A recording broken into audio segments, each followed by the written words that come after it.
এমন একটা সময় ছিল যে সময়ে ওই যুগটাকে বলা হতো আইয়ামে জাহেলিয়া কিংবা অজ্ঞতার অন্ধকারের যুগ। নবীজি সাল্লাল্লাহু আলাইহি ওয়াসাল্লাম নবুয়ত পেলেন, ওহি আসলো কোরআন। সে কোরআনের আলো দিয়ে তিনি পুরো সমাজটাকে আলোকিত করেছিলেন, নৈতিক মানুষ গড়েছিলেন এবং মানুষ আর সমাজকে পরিচয় করিয়ে দিলেন স্বর্ণের মানুষ এবং সোনার যুগ বলে। সেই কোরআন তেলাওয়াতের চর্চা এখনো বেড়েই চলেছে, মুসলমানের সংখ্যা বেড়েছে এবং ইবাদতের মাত্রাও বেড়ে চলেছে, কিন্তু অবিশ্বাস্যভাবে কমছে নৈতিক মানুষের সংখ্যা এবং যুগ যুগ করে আমরা অজ্ঞতার অন্ধকারের যুগকেও হার মানিয়ে দিচ্ছি। এর পেছনের মূল কারণ কি বলে আপনি মনে করেন? এই বিষয়ে যদি কোরআন সুন্নাহর আলোকে তুলে ধরতেন প্লিজ। ধন্যবাদ। আমাদের ব্রিলিয়েন্ট উপস্থাপক মহোদয় চমৎকার বলেছেন। আসলে আমাদের মসজিদে উপচে পড়া মুসল্লিদেরকেও রমজান আসছে, আমাদের সিয়ামের কোনো ভাব নেই। আমাদের হজের ক্ষেত্রে বছরের পর বছর অপেক্ষা করতে হয়, এত মানুষ হজে যাওয়ার আগ্রহী। কিন্তু এবং দিনের আনুষ্ঠানিকতা আমাদের মধ্যে প্রচুর, কিন্তু সেই সাথে আমাদের মধ্যে অনৈতিকতা এবং মোরালিটি এবং এথিক্স এর যথেষ্ট ঘাটতি রয়েছে। এর কারণ কি? এর কারণ হলো আসলে দিনকে ইখলাসের সাথে গ্রহণ করতে হবে।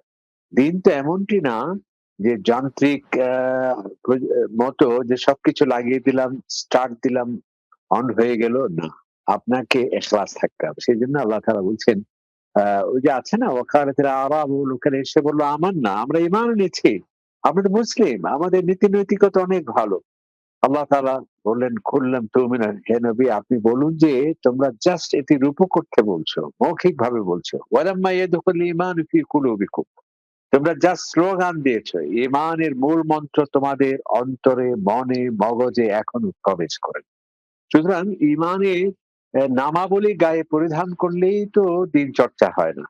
এটি মনে প্রাণে বিশ্বাস করতে হয় এবং সেটি কর্মে প্রতিফলন করতে হয়, কেবল মৌখিক ঘোষণা নয়। যেমন আল্লাহ তাআলা বলছে, ওয়ামিনান নাসি মান ইয়াকুলু আমান্না বিল্লাহ, অনেক লোক আছে সে যে বলে যে আমি দারুণ মুমিন, আমি একজন পাক্কা মুসলিম।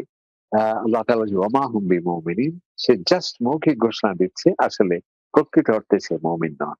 তাহলে দিনকে কেবল ঘোষণা দিলেই হবে না, কেবল পোশাক পরিচ্ছদের মাধ্যমে নয়, কেবল বংশে কৌলিন্যে, মুসলিম পরিবারে, মুসলিম রাষ্ট্রে, মুসলিম সমাজে জন্ম বলেই যে আমি স্বয়ংক্রিয়ভাবে নীতি নৈতিকতার পরিবর্তন হয়ে যাবে তেমনটি নয়। বরং আল্লাহ তাআলা বলছেন, এই ঈমানের সাথে যদি কেউ কপটতার আশ্রয় নেয়, কেবল যখরফুল কৌল, কথার ফুল ঝুড়িটাই যেন যদি আমাদের ঈমানের চাকচিক্য হয়, তাহলে তো সেটি হবে না। মানে ইত্তাখাযু আইমানাহুম জুন্নাহ, আল্লাহ তাআলা অনেক লোক আছে যার শুধু এই ধার্মিকতাকে একটা ঢাল হিসেবে সে ব্যবহার করছে জনপ্রিয়তার জন্য কিংবা সুবিধা পাওয়ার জন্য। এজন্যে যে যেমন আল্লাহ তাআলা যারা নামাজ পড়ছে, অথবা বলে ফাওয়াইলুল মুসাল্লিন, সে নামাজের জন্য অবিসম্পাদ, কারণ সে মানুষকে দেখানোর জন্য সেটি করছে।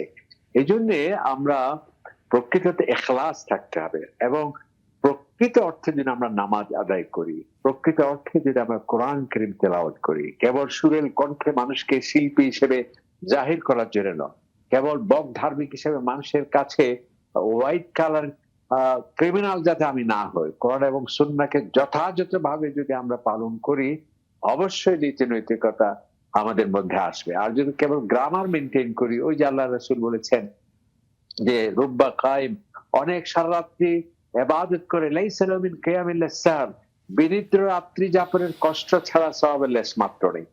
মাসের পর মাস সে সিয়াম করছে, লাইসা লাহু মিন সিয়ামিল জু ওয়াল আতাশ, জি, উপবাসের যন্ত্রণা ছাড়া কিছুই তার ভাগ্যে জুটছে না। তাহলে দিন অবশ্যই ঠিক আছে, তবে সেটাকে আমাকে ইখলাসের সাথে আল্লাহ এবং আল্লাহ রাসূলের যেভাবে বলেছেন ঐকান্তিকতার সাথে আমাকে থাকতে হবে, স্লোগানে নয়, সুযোগ সন্ধান হিসেবে নয়, মানুষকে এটিকে দেখিয়ে জি, আমরা স্বার্থ চরিতার্থ করার জন্য নয়, এবং এটার জন্য আজকে আমাদের এই দুরবস্থা হচ্ছে। অনেক চমৎকার।